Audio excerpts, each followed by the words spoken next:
Hello everybody, Jordan here, the PH is silent, and in this episode of the Saturday Morning D&D Show, we talk more about the Descent, all of the rumors and speculation that is happening before the event next week. And we talk about the Beastmaster Ranger a bit, as Lucien is playing one in an upcoming game, and Jordan crafts some magical items.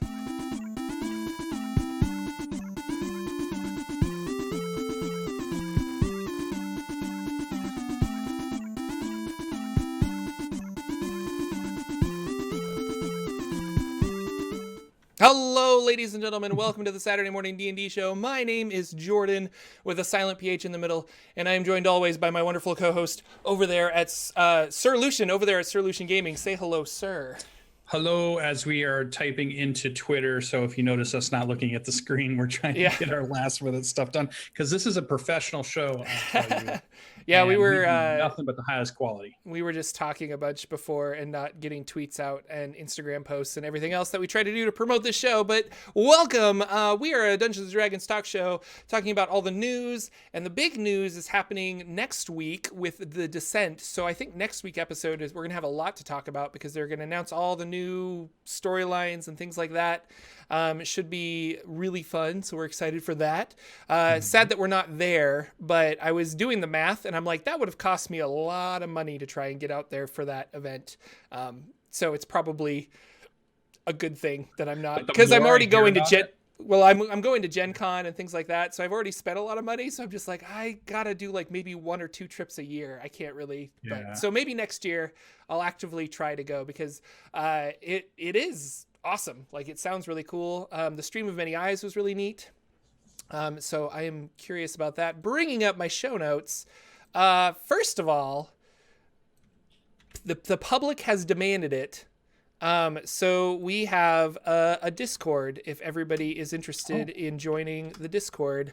And I'm sure I probably shouldn't have done that, because now I feel like my computer's going to ding as all these people are entering into the Discord. But we have a Discord if you guys are interested. You can catch us there throughout the week. You can post news articles or anything, or just chat about the show or D&D in general. So if you're interested in that, feel free to join. So that should be fun. Oh, yeah. I think I just heard a beep behind me because my TV behind me is also hooked to Discord. Okay, that's fun. We'll see how that goes. So if you guys hear the beeps, it's all of our fans joining in. And so that's the big thing too. Nope, I'm gonna have to turn it down. Keep going. Oh, it's okay. So the Descent kicks off Friday, May 17th at 2 p.m. Pacific time. They're going to stream a bunch of games. They've got a whole bunch of YouTubers. They've got some Twitch people, some podcast people. So it's really cool. Like, I think they're just got a lot of awesome stuff happening. And I'm looking at the notes here. You said there's 4 new products that they're going to announce. So I was watching Spoilers and Swag. They had Alex Kramer, who is the host of Gamehole Con, on with Nathan Stewart. And as I was reading back through that, they list a spoiler. He reads the number 2 off the sheet, and he says, we'll be announcing 4 new products announced, plus the new storyline. So the new storyline is not even one of the things they're referring to. Okay. And then Nathan says, wait a minute, you probably know 3 of them. You might not even know the 4th one. And Alex is like, they're playing it off so that we don't really know what's going on. But he's like, yeah, I think I only know 3 of them. So one of them sounds like we're getting a new starter box set, because he does say one of them has cards in it and dice, and it looks really cool. And he really loved the original starter set. And then he gets cut off. They don't give any more information. So they're leading us to believe. They want us to believe. Their hints lead us to we might be getting a new box set. So does that mean what happens to Phandelver? Is it just a repackaging of Phandelver, or is it this new adventure in the new box set redone in a different way? That could be interesting. Yeah, because they can't be talking about the other new starter set that's out, which is the Stranger Things, because that's already out and everybody already knows about that. So they're not. Yeah, I'm assuming this is products that we haven't heard of. So it's not like here's Saltmarsh. Like, we know Saltmarsh is already there. Skull Dixon says maybe they're doing a new setting of Greyhawk. That could be. Yeah. I would love that a lot. That would be really, really cool. So go ahead. So what I liked about the whole thing is not only are they kind of broke it down into, in the evenings are the big kind of, I almost want to call them main stage, but I don't know how it's all set up, but we'll call it like main stage games that are going on. So with the big DMs, the big cast members, the big kind of storyline stuff that's going through. But what's cool is throughout the day, they have 4 different studios that are set up so that people can do their own shows or things. So I don't even know what all of them are going to be doing. Like DMSGuild has a slot somewhere on Saturday, I think. And I saw some of the other people all had their different little slots. I just kept thinking, wow, as I'm reading that, I'm just like, I can't wait till one day, maybe this year, maybe, or not this year, but next year, the year after, I get to see slot Saturday, 12 p.m. Eastern, Saturday morning D&D show at the, in Studio One or whatever. To do it live from there, more different live studios. So they even have Twitch /D&D live 1, live 2, live 3, or live 4 or something like that. So there's going to be so much content for us to watch next week, starting at 2 p.m.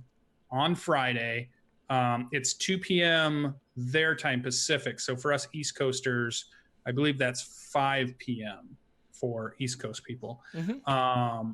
And it's just going to be a full run all the way through Sunday. I don't know. Maybe we should just do a marathon and reaction stream or something. I don't know. Yeah.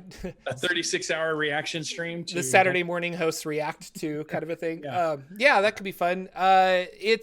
It's crazy. There's lots of stuff going on. It makes me kind of sad and I feel dumb that I scheduled a game for Saturday afternoon.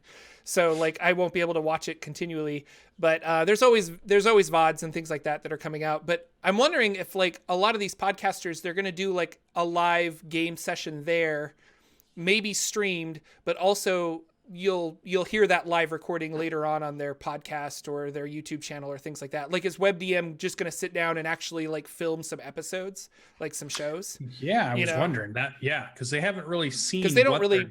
They do their WebDM plays, so I guess they could be playing their Starfinder game or Land Between Two Rivers or the games that they play. So yeah. Mm-hmm. Mm-hmm. But big announcements are coming. And then I literally discovered this morning.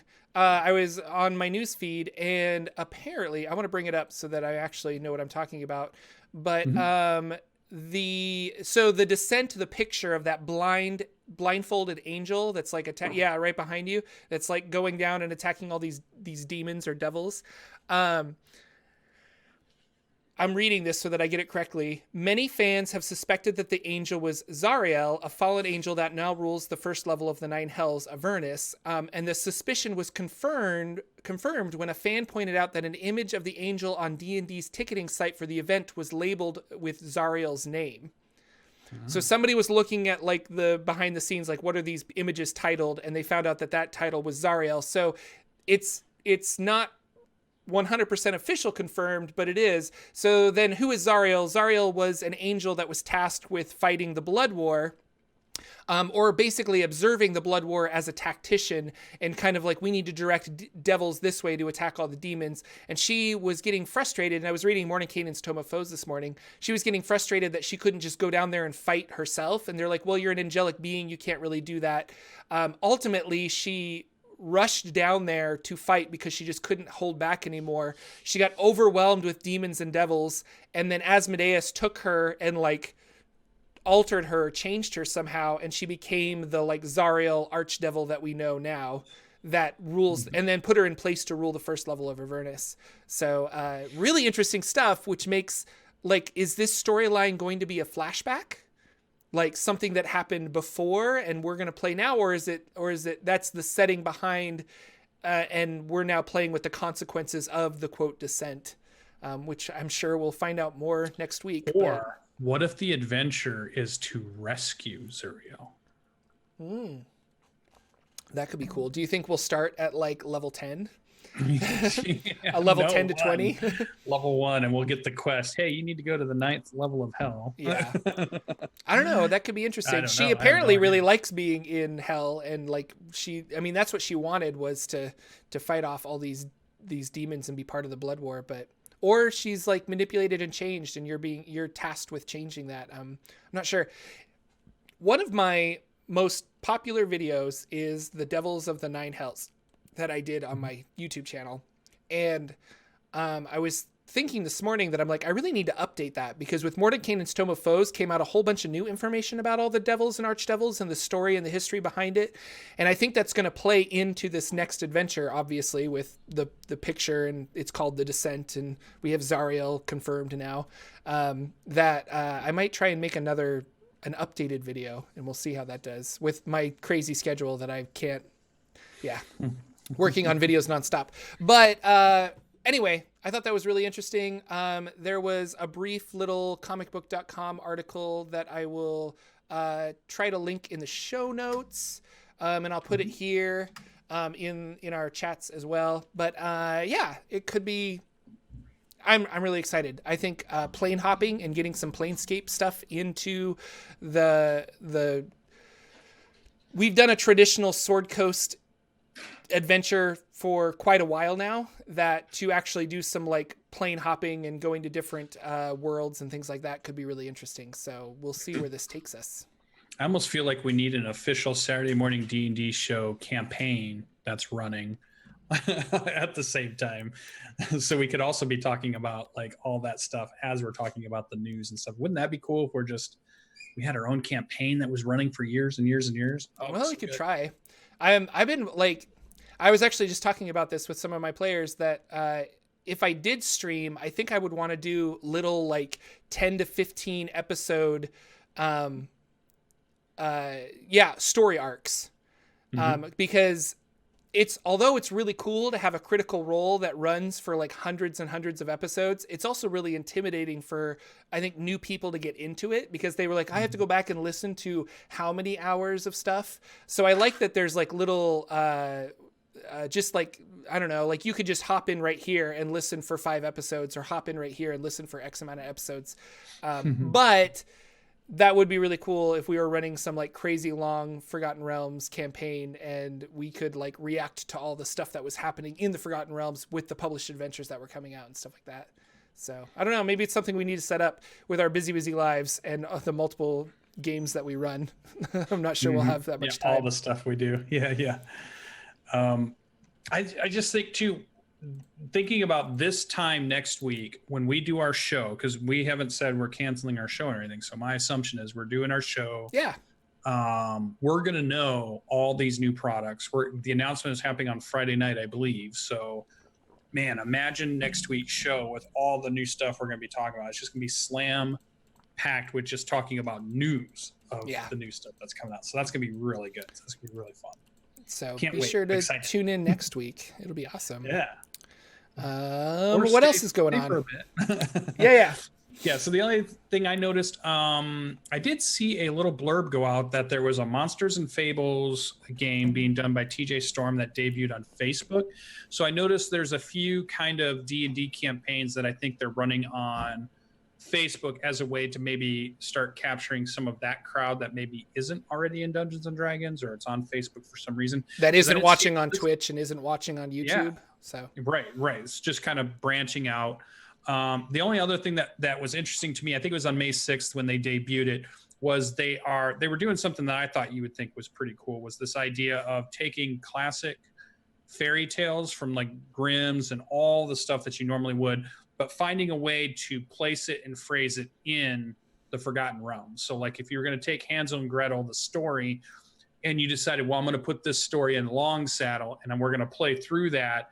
Let's play through the Hansel and Gretel story in some way, or bring that fairy tale in. So I thought that was kind of a cool thing. So I haven't watched the show, but I'm hoping that's what the kind of stuff they're doing. So I think if you're into fairy tales, you're into, stellar cast of actors and other luminaries of the D&D community, and TJ Storm's a really cool guy, and I'm sure he's a great DM. So for those of us who don't know, like me, who is TJ Storm? Like, why should I know him? He's the guy that does a lot of the motion capture action stuff, and he has a company where he teaches people to be motion capture actors. Okay. And so you see him doing a lot of the really athletic stuff or posing stuff or whatever. And it's for games, it's for movies, it's for all kinds of stuff.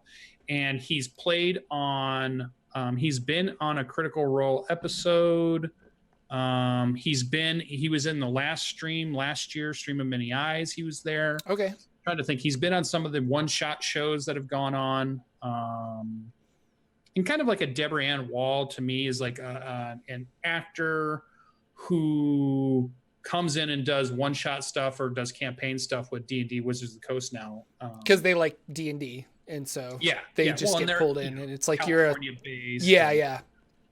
Okay. So there's that big group. So it was interesting, and I just like the idea that it was based in Faerun, which was cool. And then the last thing I just heard was Greg Tito was talking in the D&D news, which was on Wednesday, I believe. Ghosts of Saltmarsh, the book, the campaign book, is actually considered season 0, or he called it, or season agnostic Adventure League. So you can play Ghosts of Saltmarsh at any point with any type of your AL characters. It isn't considered one of the seasons. It's not considered one of the 1 through 9. It can be played with any of the characters. So I thought that was interesting. Tiers 1, 2, and 3. So we start to see a little bit, and he called it season 0. So I don't know why he called it season 0 on the show, but that's what he said. So because it's like it's outside of the the regular storylines and stuff. Okay. So it kind of feels like, well, no, because sorry, I was going to say it kind of feels like Tales of the Yawning Portal, but that is a specific season. So that is not the same as doing this. Yeah. But, and I'm not sure of the other books that would be considered season 0, but I'm sure there are probably a couple of the other ones. The other ones actually like there's season 1 for most have been about the book. Maybe Waterdeep.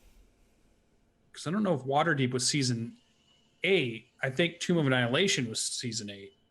So maybe it had its own season. Yeah, it was either. Yeah. It's weird that the most convoluted thing for them to explain, or for a new player to kind of understand, is Adventure League. I don't understand why it's so hard. Because like even you said, like you were looking back at the way the rules have been set, and you were where the changes were going. You're like, I don't even know if my game store was running the right way. I don't but think you they said were, it in a way that you still don't know. Like, even after you went and tried to look up the information, you're still not sure, right? It's not clear and concise. So that is one area where I think they could really improve the understanding for a new player. What is going on here? I don't understand. What do we do? How does this work? And it would have behooved them to put that in the player's handbook, I think. Like to actually set those rules down and publish them in that, because you can have all these PDFs and then they update the PDFs. And I think half of the people at my Adventure League were using old PDFs. So they weren't using like the most up-to-date rules. And the rules were being refined as problems were coming in. They were trying to fix them. And like I said, I left Adventure League when they started all of this. Like, this is, you don't get experience anymore. It's all leveling through like milestone and weird things like that. And not that that's weird, but it was weird for Adventure League, I guess, because it was just kind of like, well, you use experience points. That's the system that you use. So, yeah. Even the page they have set up for it isn't clear and concise. They write it more like news articles than they do like, here's the guide to how it works, or here's the book. Why not just put a book out? They're professionals in writing books. Why is there not just an Adventure League book that they can release and say, here's exactly how you do it. Here's all the stuff you need to know. Here's how you run it. Here's how you organize it. Here's how you GM it. Here's how you play it. All those different things.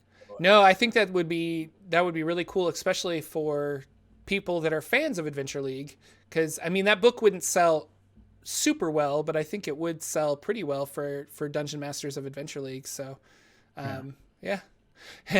Nathan says maybe that's one of the new products. Who knows? Could be. Maybe we're just maybe we're proselytizing. What's that word? I want to go back to your fairy tales really quick. I didn't know about this, but I love fairy tales.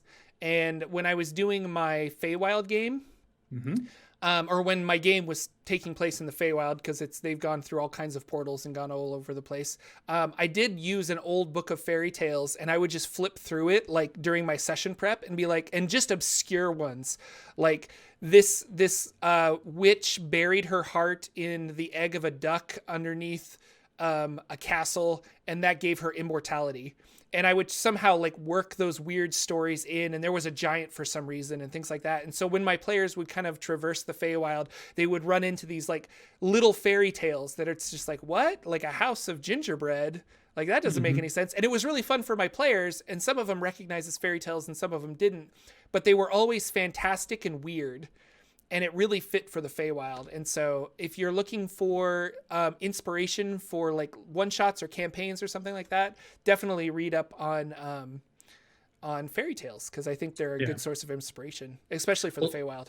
Well, even like old fairy tales too, there's a lot of weirdness to them that your brain doesn't leap to the conclusion. Like if you're the person who says, "Oh, 10 minutes in, I've already figured out where this story is going." Yeah. You don't get that when you read old style fairy tales. You're just like, "What?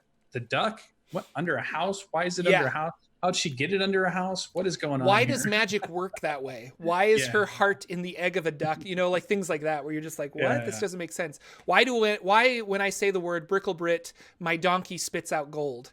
Like it just doesn't make any sense. But like that could be a fun thing to put into your game, and all of a sudden they've got this gold spitting donkey, and they're just like, we had to go on a quest to learn his magical phrase that makes him spit up gold so that we could buy a castle. I don't know. That's really good. So, and that was about it for news. Everything is about the Descent. Everything's about. We just have to wait till next week for that D&D wise. So. Although, I'm gonna run Ghosts of Saltmarsh, and I actually found online the old original UK published adventures that they're basing it off of, and I was kind of reading through those, and I'm really excited for Saltmarsh now. Like I think it looks like a lot of fun.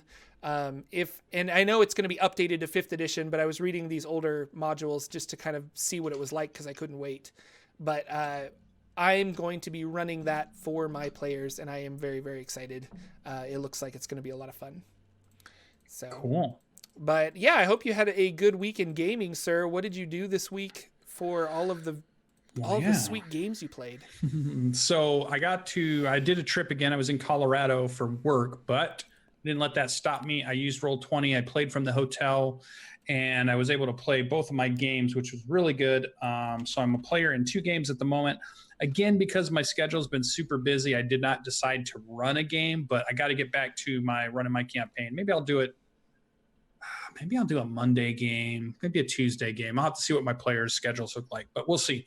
But as far as playing, I played on Wednesday night, which was my Tomb of Annihilation game. We have gotten to the Lost City of Omu, which I think a lot of people would know about even if they haven't played Tomb of Annihilation. That's not like a big spoiler. Yeah. I'll try not to do too much spoilers for it so that you get to play it. But this is the second time I'm playing through it. And what's fun about this is, by being an honest and good player who is only role-playing their character the way their character understands the world, it's fun to see this being presented through another DM's style, another DM's voice, even though it really is some of the things that we've just hit are exact things I've done in a previous adventure. When we were doing the Adventure League Tomb of Annihilation.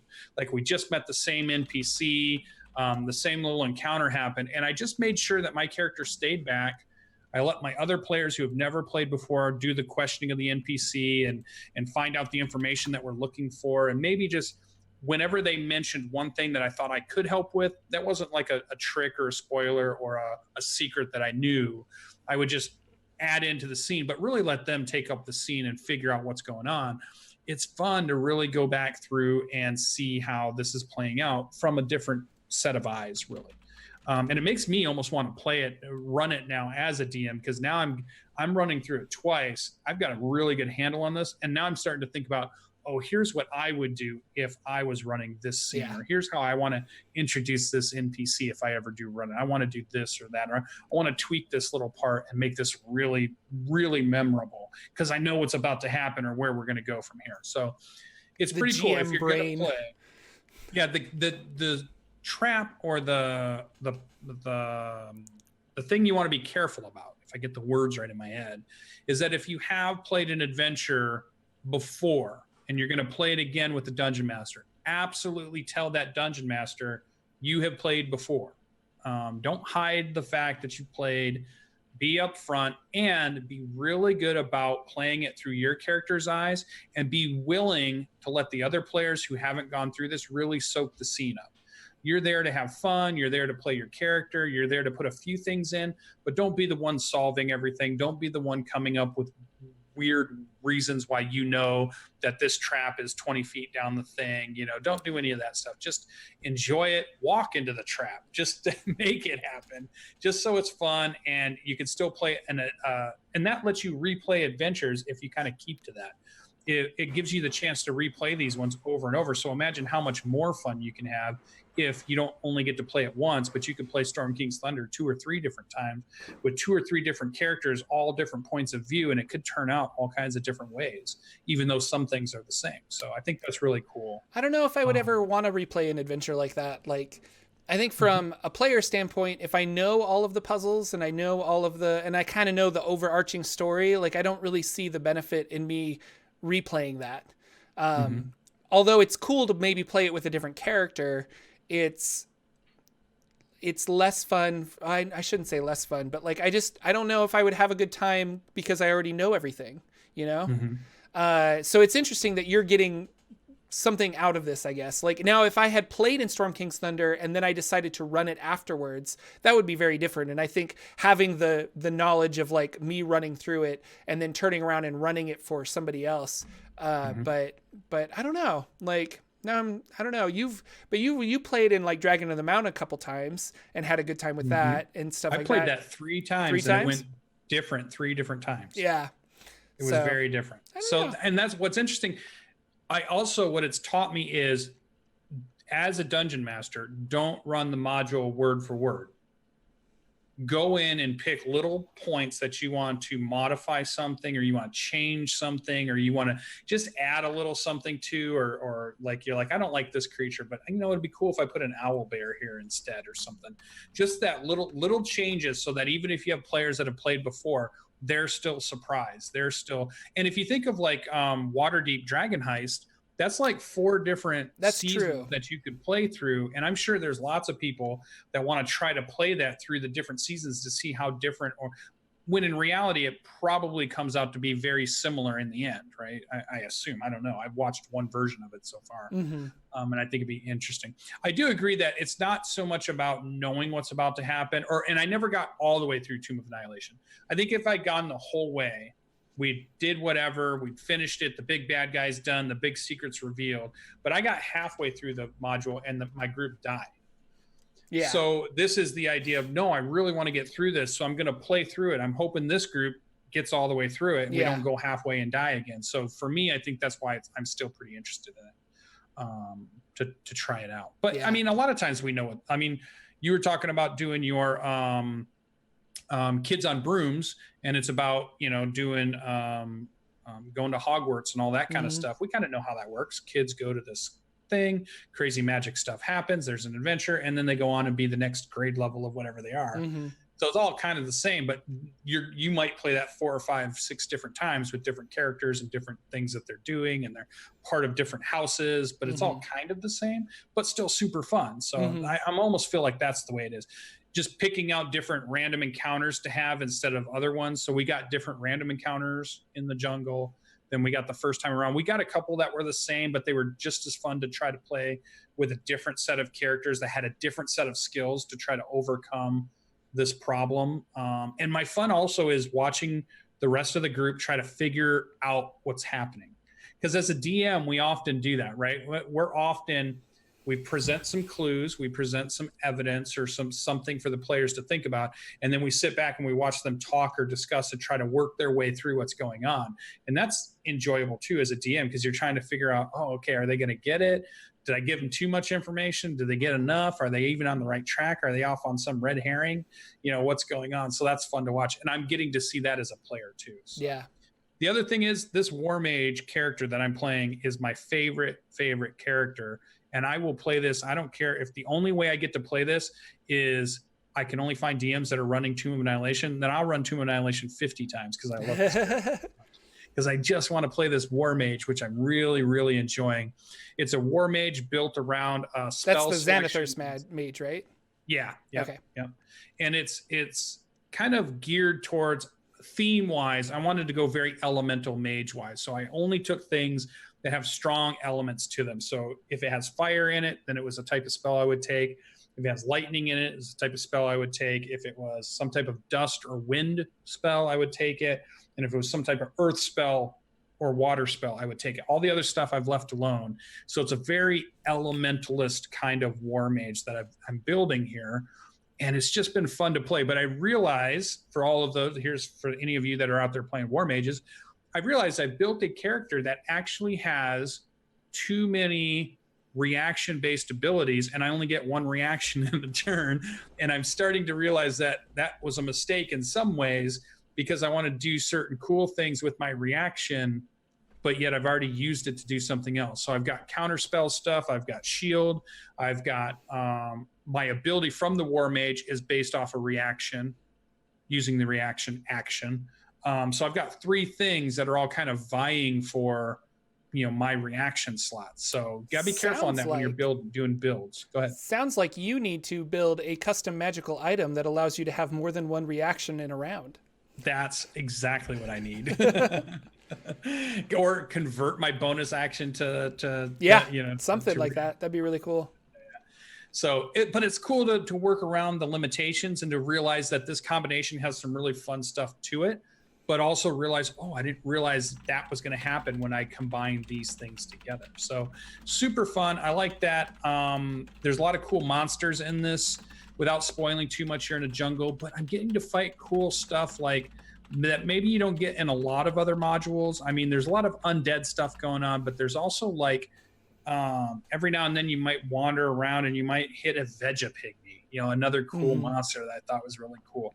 You can run into, patrols of Yuan-Ti or Red Wizards of Thay or all these kind of cool creatures or factions you haven't seen in other parts of the Sword Coast of adventures. So, and I never really thought about this as a sandbox, but you're right. If you wanted to replay an adventure, a sandbox would be the one that you would want to play, because you do roll randomly. Like if I wanted to rerun Hot Springs Island, I would have or even if I played in Hot Springs Island, I know all of the different factions and stuff, but like it is just a pure sandbox. So really we could kind of go anywhere and I still wouldn't know what exactly is going to happen and what monsters are what, so Yep. See, you're coming along the way. Although I don't think I would ever play in Hot Springs, just because I ran it so much. I do have a lot of stuff, but I would run that adventure again because it was really cool. But I bet if you played in it, it would never end up with you siding with the salamanders to get an army to go against the guy in the vault. I bet it goes totally different if you play in it, because just the way, like you said, the random encounters happen,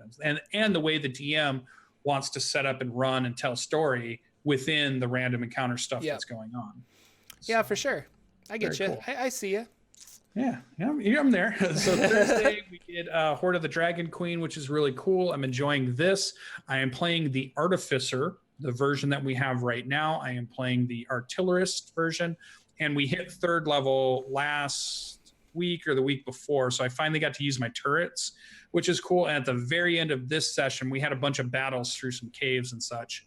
We're going to hit 4th level. So by the time we play next week, I'll get the 4th level. And I've got to make this big choice now, which would be, do I go ability for my Artificer, score improvement increase, or do I try to choose a feat? So any of those of you out there watching the show, if you've got any good ideas for cool feats for the Artificer class as we know it from the UA, go ahead and put that in the comments for me to read through before my Thursday game, and I'm going to make a decision. Should I just keep the ability score increase, or is there a cool feat that the Artificer really should have?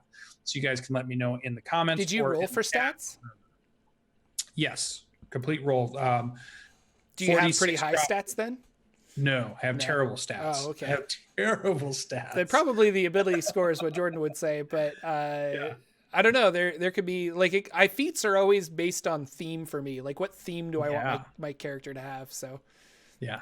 So this is the community's homework. Help me decide: is there a feat I should be looking at, or are there no feats that Artificer really is going to benefit too much from, and I just stay away from? Because some classes can really benefit from having 1 or 2 of those feats that are out there, and they can be dynamically different type of characters by having a couple of feats. So.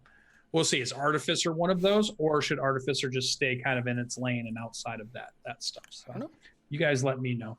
Other than that, pretty fun, typical game. And Saturday night, the last thing is we got invited from D&D Elise, friend of the show.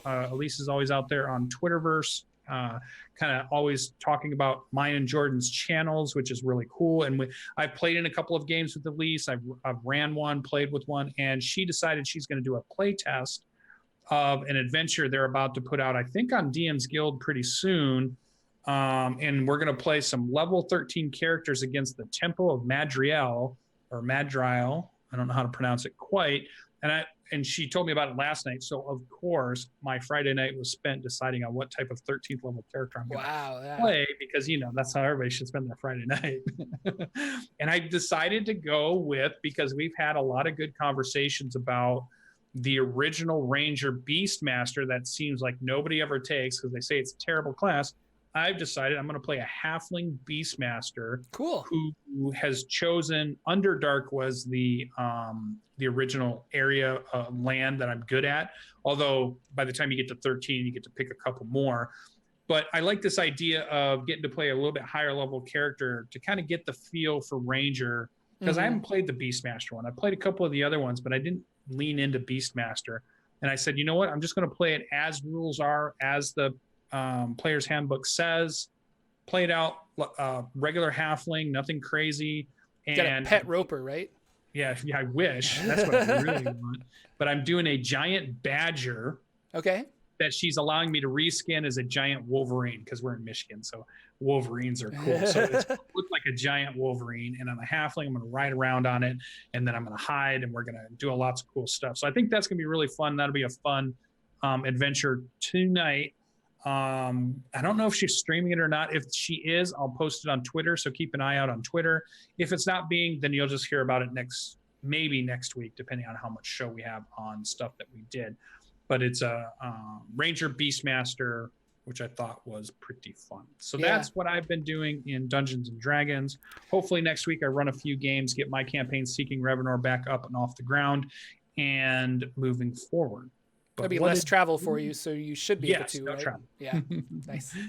So what did Jordan do in role-playing games, Dungeons and Dragons, any of those sorts of things? What's been going on? Well, I also wanted to say, before I start talking about games, is the Beastmaster Ranger I played too. I did the same thing where I'm like, people like, they don't like the Beastmaster Ranger. They keep saying it's mechanically flawed and all this other stuff. So I wanted to play one in a one-shot, and I did. And I think I was a Yuan-Ti Beastmaster with a snake companion, and I liked it a lot because my snake could grapple people and keep them pinned, and I could fire arrows, and it's mechanically probably not the best because my poor snake doesn't have that many hit points. But if you have a dungeon master that just kind of is willing to play with you, then you can do some really cool, interesting stuff with that. And I had a lot of fun with my Beastmaster Ranger, and my wife plays a Beastmaster Ranger and she loves it. And so it's just kind of, I don't know, but we have done quite a few tweaks to make that more playable. Yeah. So I'm going with no tweaks, except here's a big tip for all you guys out there. Remember, errata has been put out. So there is player handbook updates. So there is 2 significant changes to Ranger Beastmaster that came from official errata, that now gets printed in the new player handbooks that come out nowadays. That really does help that class a little bit in the action economy of when you don't give your pet a command, it takes the dodge action. So you don't have, because before it said you had to use your action to tell it to dodge. Yeah. So you couldn't do something with your action. So then let's say you did that. You said, okay, pet dodge. Now all I've got is bonus action, reaction to do something. And that pet can't even go and attack anything. It's just going to do a dodge. So with it saying that you don't have to tell it to do that, that's really nice. And once you get to a high enough level, I think what happens is with the Beastmaster Ranger, from what I'm seeing so far, is that the early levels, you feel very constrained because it's almost like I have to pick between what I want to do or what I want it to do. Yeah. But by the time you hit that 7th and 10th level area where you get the master training and the feral something else, I'm forgetting the actual names of them, it opens up because all of a sudden the pet gets multi-attack. They can do things. You can tell it to do things using your bonus action instead of your action. And because you have multi-attack at 5th level, you can fire an arrow even though if your pet goes up and attacks. So at level 13, I can tell my giant Wolverine to attack. It'll attack twice, and I can fire an arrow. All of that's part of the action economy in 13. That feels good. Yeah. What I don't think feels good for people is maybe that starting out at 2nd level and 3rd level, or 3rd level when you actually get the pet, to all of a sudden say, wait, I have to sacrifice what I'm doing to make it do something. But you get there. I mean, the class does get there. And this Badger has 52 hit points because it's 4 times your level, or you take what the creature's maximum normally would be. And I think when they say maximum, I mean the calculation from the NPC block, not necessarily the average that is set there. I think that's what they mean by that, but that wasn't clear to me. I thought it was the average, but yeah, the attacks are pretty good because it gets my proficiency bonus added on. So right now at 13, that's a +5, and it already had a +3 for the giant Badger. Could be different for whatever creature you chose. So that's a +8 on stuff. That's not bad for doing, it's not crazy damage, but it's not bad either. Yeah. So I think I'm going to like it. I think I'm going to be on the side of the group that says, I don't think it's broken. Maybe it could be buffed a little bit. Maybe it could be improved, but it's not broken. It's not unplayable, in that order. But we'll see. I'm going to play it tonight. So yeah, that big problem is just like when the random fireball comes down and you lose your pet in one hit, is kind of rough. But I don't know. You just figure it out. Like, you can't be good at everything all the time, I guess, unless you're a paladin. Yeah. And that's true. Elise was in the playtest for Dragon on the Mount with us. She played in a game with me that Jordan hosted as he ran his first playtest on Dragon on the Mount. Before he released it, Elise was in that game. Yeah. And Indoor and me and Graybeard and maybe somebody else. I'm trying to remember who was all in that. And maybe PB? I don't remember. Don't remember. I'll have to go look at Jordan's. Elise was definitely there. You were definitely there. I'm sure he listed the names of the playtesters in there. Yeah, so no, I'm sure he didn't at all. Yeah, you're wrong about that. So have fun. Go look at that. Yeah. Self-promotion, I guess. Now that we're talking about Dragon on the Mount, it is currently an Electrum bestseller on DMSGuild and is 85 cents. It's like on sale for 15 cents cheaper, so it's only $1, but apparently it's on sale right now, so if you are interested you can pick that up. It's fun. But me and games, I have been working a lot on this we're calling it Kids with Wands instead of Kids on Brooms.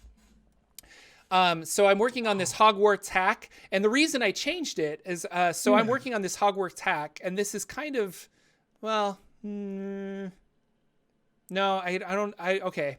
So I was contacted by the Kids on Bikes people because I had put this out in the world, and they told me some things, and I don't know if I should announce those, so I'm not going to say anything. But basically, they were like, you should change the name. And I was like, okay. So I changed the name to Kids with Wands. And they're perfectly fine with me doing this hack and everything. They thought it was really cool. And they were like, go ahead and do it and put it out there. Like, you're promoting our game. It's awesome. And I was like, okay, cool. So we're going to call it Kids with Wands, but been having a lot of fun. And we'll just talk up how cool Elise is, because I was kind of like, hey, Elise, you've got a really active Discord. And she's like, I do. And I was like, what if I want to put together this like Kids with Wands playtest? And she's like, let's do it right now. And within seconds, I had a complete game of people. We have a date selected. We're going to play it next Saturday. We're going to play Kids with Wands, my Hogwarts hack for kids on bikes. And it should be a lot of fun. And I've been fine tuning. I always come home and I want to like work on my videos, and I want to work on my next DMSGuild project that I've been working on, but I always seem to find myself gravitating to this kids on bikes hack that I've been playing with. And so literally the last like 3 or 4 nights I've just been working on that and fine tuning it and things like that. But I think we're ready for a playtest. And then when I'm done with this, I will put it out into the world, and you guys can run your own Hogwarts adventures with kids on bikes. It's a really simple hack. It doesn't take a lot. Kids on Bikes is kind of a simple system already. And there's not things like levels, and there's not things like hit points in Kids on Bikes. So it's really, how do you want to tell a cool story? And I think I've got the magic systems of Harry Potter figured out for kids on bikes. So it should be really cool. So that's what I've been working on quite a bit. And so keep in the next month or so, I'll probably release that, and I'll probably talk about it here on the show as well, that you guys can find like a free PDF if you're interested on playing Kids with Wands. And if you are, tell me, because that's really cool. And if you are interested immediately, you know what, I'll put a link in the show notes to the PDF, so if you guys are curious, you can read the PDF about Kids with Wands. So I've been working on that a whole bunch. We did play one game where a couple of interesting things happened. I played my Sunday game, and we were licking our wounds because we fought basically the big bad end guy. He came in, he beat us up, he stole something and left. And so we're all kind of just like, oh man, we kind of failed that. And then this is an interesting thing that happens, and I wanted to ask you if this happens in your game every so often, but the DM was like, you hear something off in the distance. It sounds like somebody needs help, or it sounds kind of like something's happening, like you hear a cry for help. And everyone else was just like, yeah, I don't think we need to do that. Like we need a short rest, or we need this, or we all this other stuff. Like they didn't want to go help. And I could tell that I'm just like, but I think this is where the DM kind of wants us to go. Not that he's railroading us, but like, where else are we going to go? And they literally were like, I don't know. It just kind of seems like a problem. So being the lawful character that I am, a lawful good character, I was just kind of like, well, I'll be lawful stupid, and I'll just jump in and be like, we've got to rescue them. So I go charging in, whether I'm going to live or die, I have no idea. There were two giant monsters that were fighting each other. And again, and a guy in a cage in the back that was just like, I'm stuck in a cage. And again, our players were like, well, I mean, he's probably working for the enemy. Like, I don't think we should help him. We just should just leave, guys. We need to get out of here. And it really, I don't know. How do you react to that? Like, what would you do in this situation? Like, if you were a DM and you were trying to get your players to kind of go in a certain direction, but they were very hesitant to it. Like, yeah. It's the problem that when you are creating an adventure for heroes, but your players aren't playing heroes. They're playing something different. And so, your whole idea is like damsel in distress, or village is burning and needs help, but you've got the players are like, well, I mean, that's just a side quest. We need to keep going because we got this main thing going on. We're not really firefighters, so we're just going to, and you're just like, whoa, you guys are heroes. What are you talking about? And so, yeah, I think that's the a little bit of the us as GMs thinking this is the type of adventure we're running. This is the campaign. Here's these cool story stuff that's going on. And then we notice our players are either fascinated by something else, even legitimately, or they're just kind of being a little bit stubborn and they want to do their own thing and they're not following along. But I mean, that's the game, right? Because sometimes we're doing sandbox games and sometimes we're doing a guided railroad kind of adventure. And sometimes we're doing these other ones. And it's just every now and then we run into that mismatch of what the GM thought was going to happen and what the players are actually going to do. It's totally different. So, and maybe it's because I've GM'd a lot, and so I could kind of see my dungeon master, and I'm just like, I get the sensation that this is the direction we need to go. Yeah.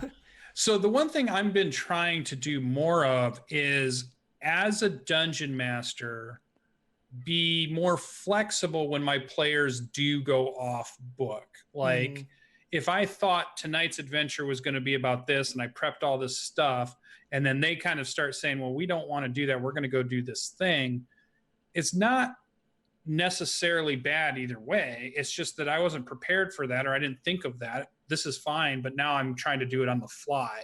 And so for us dungeon masters who maybe aren't as good at ad hoc or, you know, on the fly kind of adventuring, that puts us on edge a little bit, or we're not comfortable, or all of a sudden think we're flustered, where things aren't going as well as we thought because we'd already prepped all this other stuff or whatever.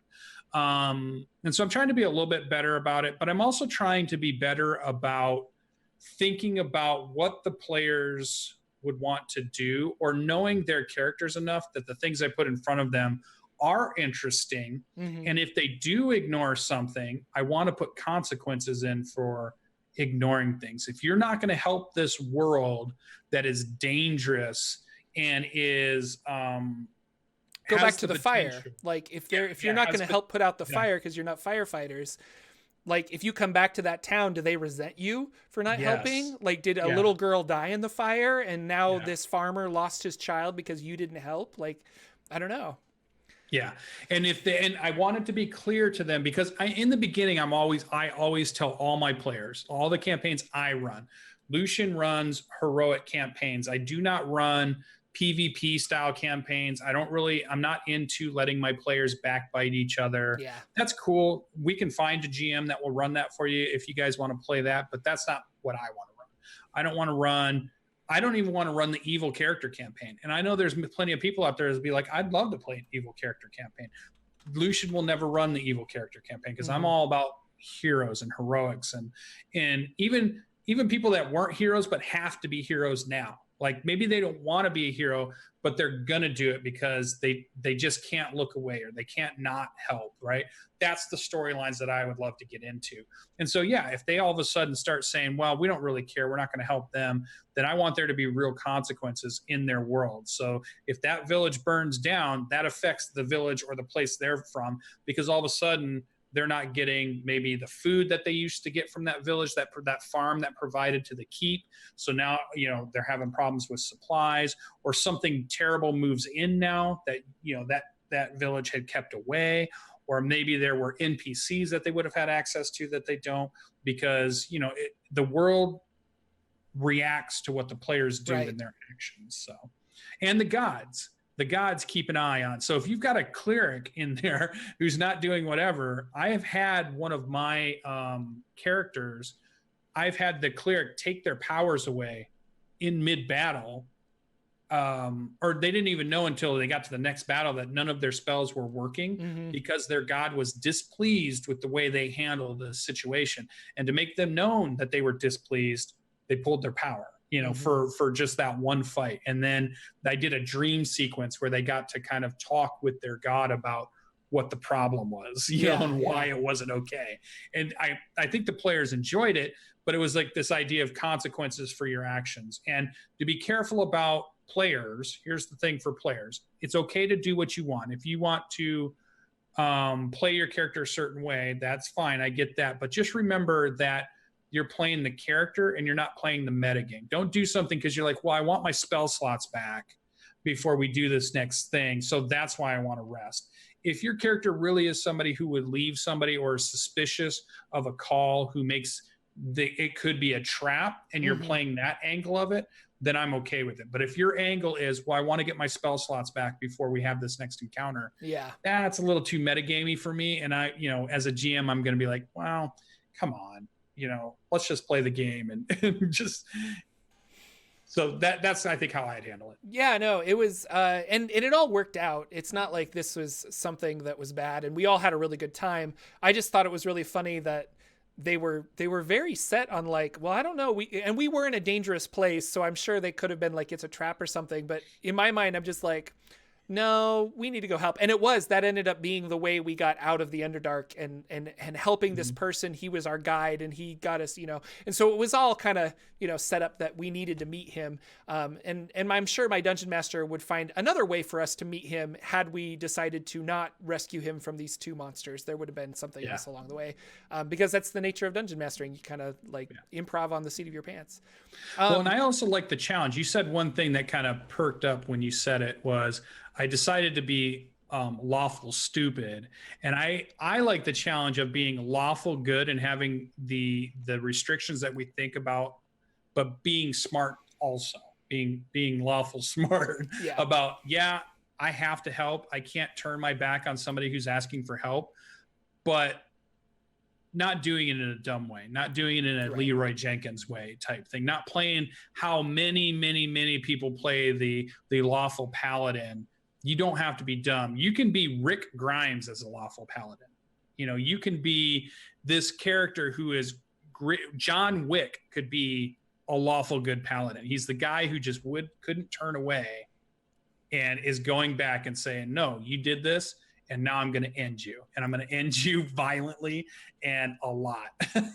So you can play these characters very intricately, even if you're playing a lawful good character. So and when I say, and I shouldn't use lawful stupid, but the reason I said that specifically is because Jordan's character did run into two giant monsters fighting to try and like protect this guy.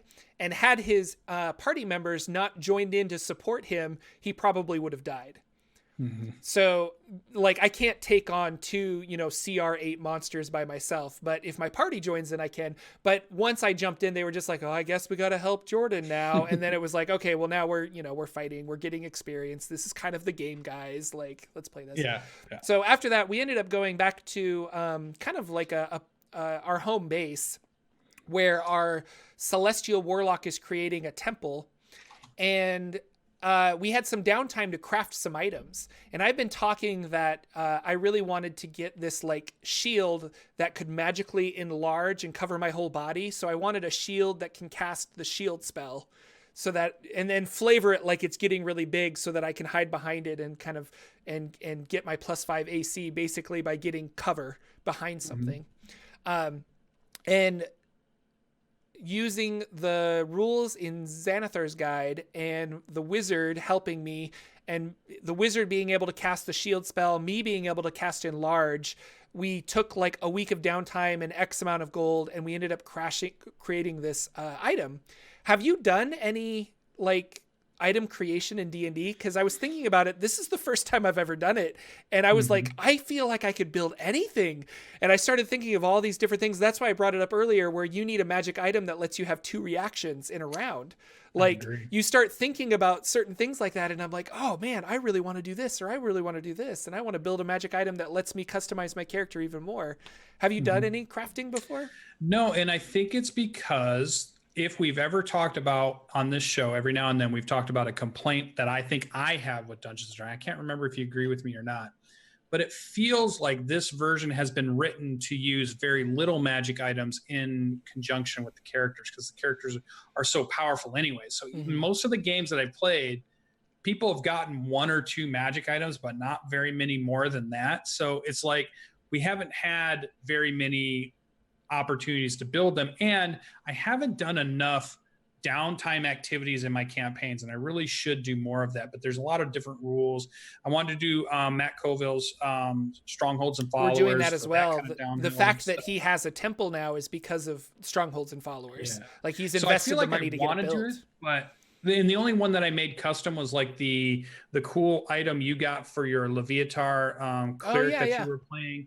That had a really, because that was my idea of like, what would be a cool weapon that a goddess would give to one of their powerful clerics. And I thought, oh, this would be really cool.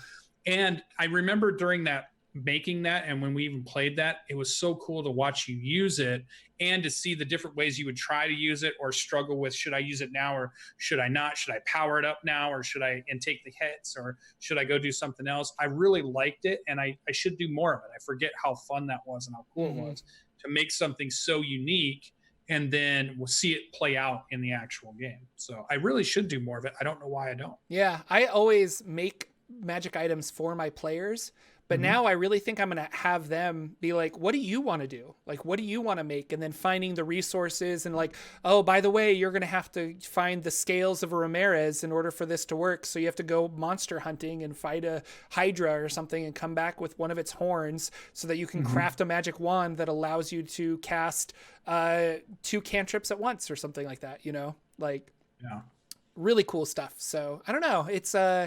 It's really interesting, and it kind of opens the world. And this is a whole topic of conversation that I'd like to talk about more, because crafting magic items is not I was almost going to say it's kind of like a science. Like there's a way of like, here are the rules of the games, and then your magic items allow you to break certain rules, like having 2 reactions, or being able to cast 2 cantrips, or being able to concentrate on 2 spells at once, or something like that. And so I like the idea that you can kind of break the rules, or just take a cool spell and infuse it into a magic item. I've got what is it called, the Sunblade, the light like the the Sunblade. I have that Sunblade with my Eldritch Knight, and it's a cool magic item that breaks the rules because it's a longsword that is also a finesse weapon. So it's one of the few finesse weapons that is it's one of the only that is a D8 damage, but you can use it with dexterity because it's like, it doesn't weigh anything. So you can do it with finesse. Yeah. And so it's like, I like I like cool magic items that break the rules like that for a player, because it makes that player that much more unique, you know? So that is cool. Well, in Artificer, it's been cool to build those turrets and describe how they are and skin them certain ways. But like you just said, it even reminded me, tonight I'm going to play a 13th level character. Elise said during character creation, you get to pick one uncommon, one rare, and one very rare magic weapon. Because you're level 13. Item to go with your 13th level character. So that was the other thing I was going to tell everybody in the show. Get me on Twitter. Send all the really cool items that you think a ranger should have. What's the best magic items that a ranger should have? I get to pick an uncommon, I get to pick a rare, and I get to pick a very rare.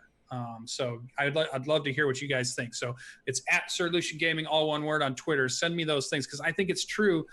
So often in a lot of games we're magic item light. So I would love to see a version of Dungeons and Dragons where maybe we don't have as many character abilities, but at 3rd level and at 5th level and at 7th level, we're getting magic items that are giving us cool things we can do. So those become more of those like ability enhancements that we're getting, but it's from the accumulation of magic items that we're getting, not from, well, my character class gets this at 3rd and my character class gets this at 5th or whatever. Because that'd be interesting to see a much, much crazier magic.